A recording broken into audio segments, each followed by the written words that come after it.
आप कहते हैं ना हम नमाजी, हमें आता है सब कुछ, एक दफा सुनाए किसी कारी साहब, अच्छे कारी साहब, सैकड़ों तो आपकी तलफ्फुज की गलतियां होंगी, तजवीद पढ़ी नहीं होती हमने, नमाज में उल्टा सीधा पढ़ रहे होते, रब्बी जालनी, ओ भाई रब्बी जालनी है, जालनी कहां से आ गया, जीम पे तो फतह है ही नहीं, आप जीम साकिन है, रब्बी जालनी, सुब्हानक अल्लाहुम्मा, कल्ला नहीं है, सुब्हानक अल्लाहुम्मा, थोड़ा उठाना होता है ताकि अलिफ मद्दा पूरा बने, खड़ा ज़बर है, अलिफ मद्दा के बराबर खींचना है इसको, दो हरकत के बराबर, सुब्हानक अल्लाहुम्मा, वत्तबारक अस्मुका, वत्तबारक, ओ भाई वत्ता नहीं है, वत्तबारक अस्मुका, अत्तहियातु, ओ भाई अत्तहियातु नहीं है, अत्तहियातु है, सुभान रब्बिल आला, सुभान रब्बिल अजीम, ना भाई ये नहीं है, सुभान रब्बी यल अजीम, सुभान रब्बी यल आला, ये है। आप सुनाइए, मैंने तालीम बालगान का मदरसा बहुत पढ़ाया, जब मेरे सामने आते थे ना, कितने साल से नमाज पढ़ रहे हैं, 25 साल से, अच्छा सुनाओ जरा सूरत सुनाओ, ओ भाई एक नई सूरत की शक्ल सामने आती थी, जबर की जगह जेर, जेर की जगह पेश, पेश की जगह कुछ। मैं आपसे गुजारिश करता हूं, मैं आपको हकीर नहीं समझ रहा हूं, आपकी तहकीर बयान करना मकसूद नहीं, खुदा की कसम ख्वाब गफलत से जगाना मकसूद है। आज आप चेक भरते हैं ना, चेक, जितने यहाँ चेक भरने वाले मौजूद हैं उनसे पूछिए, इतने आराम से भरते हैं, कहीं टेढ़ा मेढ़ा ना हो जाए, बाउंस हो जाएगा, और कहीं अगर गलत हो जाए ना तो ऊपर साइन करना पड़ता है, वरना ये रिटर्न हो जाएगा, ये चेक बैंक से ओवरराइट हो गया है, तब कहीं जाके वो कैश होता है। लेकिन जब नमाज पढ़ते तो समझते बहुत बड़ा हमने अल्लाह पर एहसान किया है, बात तो पढ़ते ही नहीं, खैर जो पढ़ते हैं बहुत बड़ा एहसान किया है, अब पढ़ी बस अल्लाह कबूल फरमाएगा।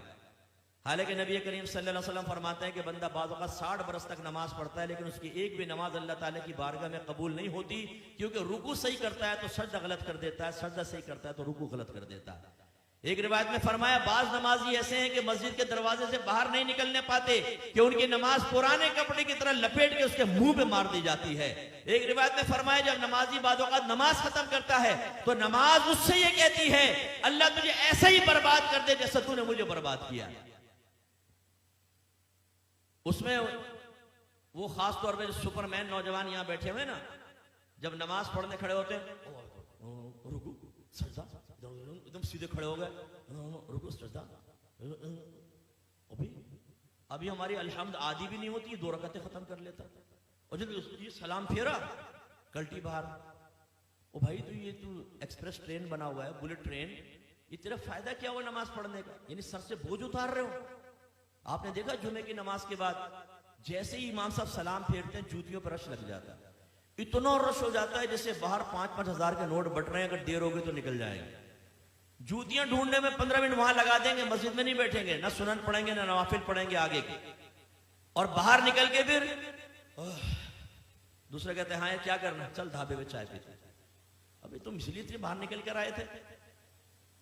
ये भी ज़िम्नन बात आ गई तो मैं आपको अर्ज कर दूं, गौर से करें, गौर से देखें, और अपने बारे में मैं भी सोचता हूं, आप भी सोचें। नबी करीम सल्लल्लाहु अलैहि वसल्लम फरमाते हैं कि मस्जिद की और मोमिन की मिसाल ऐसी है जैसे मछली और दरिया, कि अगर मछली को दरिया से बाहर निकालें तो वो उस वक्त तक चैन से नहीं बैठती जब तक दोबारा दरिया में ना आ जाए।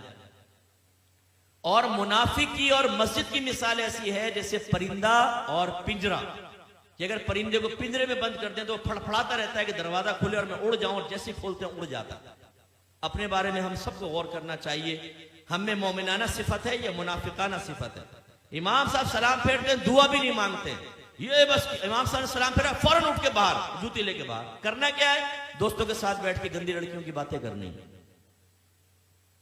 हालांकि नबी करीम सल्लल्लाहु अलैहि वसल्लम ने फरमाया कि जब कोई नमाज पढ़ के अपनी जगह बैठा रहे और जानबूझ के अपना वुजू ना तोड़े तो फरिश्ते उसके लिए दुआए बख्शिश और मग़फ़िरत करते रहते हैं जब तक कि वो उठ ना जाए।